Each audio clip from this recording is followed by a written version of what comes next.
দলের কর্ণধার জনাব তারেক রহমান আমাদেরকে আজকে একটা ডিজিটাল লুকে নিয়ে গেছে। আমরা আসলে দীর্ঘদিন থেকে বিএনপি করি অ্যানালগভাবে।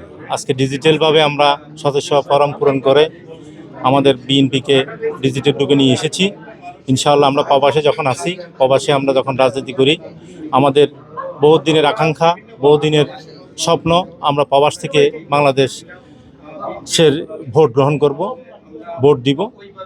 সেই উদ্যোগেই আজকে এই প্রোগ্রামটা। ইনশাআল্লাহ ভবিষ্যতে দুবাই বিএনপির পক্ষ থেকে সবাই, শারজাহ বিএনপি মানে ইউএই থেকে আমরা ডিজিটাল যুগে ভোট দিতে পারবো বলে আশা করি। সেই উন্মোচন আজকে হয়েছে। আর আমরা বলবো প্রবাসে যারা আমরা বিএনপি করি সবাইকে আমরা একত্রিতভাবে এই ডিজিটালের মাধ্যমে কিভাবে ভোট দেওয়া যায়, কিভাবে ভোট দিতে পারবো, আমরা স্টেট ওয়াইজ একটা টিম ওয়ার্ক করবো। এমনকি লেবার ক্যাম্পগুলোতে আমাদের যেখানে বাংলাদেশি কমিউনিটিরা আছে, বিএনপি মনারা যারা আছে, তাদেরকে নিয়ে আমরাও আমাদের সেই তারেক রহমানের যে উদ্যোগ, এটা আমরা বাস্তবায়ন করার জন্য ইনশাল্লাহ চেষ্টা করব।